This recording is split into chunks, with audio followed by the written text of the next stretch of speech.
Zee 24 तास एक पाऊल पुढे। रक्कम खर्च करून उभारण्यात आलेल्या बालगंधर्व नाट्यगृहाची सध्या दुरावस्था झाली आहे। गेल्या 7 वर्षांपासून या नाट्यगृहाचा विनापरवाना वापर होतोय।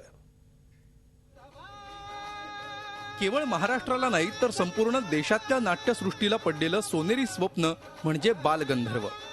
आज 100 वर्षांनीही बालगंधर्वांच्या नाटकांची मोहिनी नाट्यरसिकांवर कायम आहे।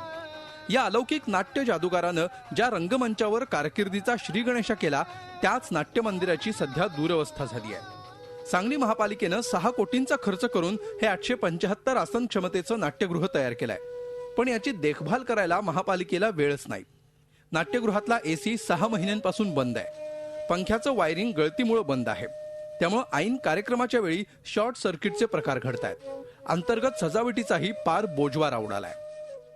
मी दिवाणी दावा केला, दिवाणी दावा केला असताना सदर बाब त्यांच्या गळ्यात येते असे दिसताना त्यांनी माझ्याबरोबर कॉम्प्रोमाइज करून सदरचे राहिलेले काम 6 महिन्यात पूर्ण करतो असे लिहून दिले। सदरची मुदत संपून जवळजवळ 3 वर्षे होऊन गेले, अद्यापही काम पूर्ण न करता सदरच्या थिएटरचे उद्घाटन करून गैरवापर चालू आहे। सांगली महापालिकेचे जनसंपर्क अधिकारी चंद्रकांत आडके यांनी यावर सरकारी उत्तर दिलंय।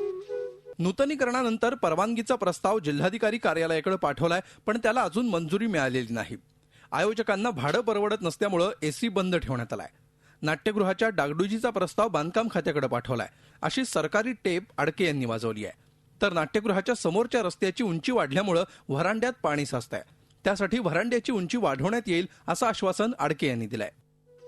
जो समाज आपला वैभवशाली वारसा विसरतो त्याला इतिहास कधीच माफ करत नाही असं म्हटलं जातं। सांगली महापालिकेसाठी प्रतिष्ठा पणाला लावणाऱ्या राज्यातल्या नेत्यांना याची जाणीव कधी होणार हा प्रश्न आहे।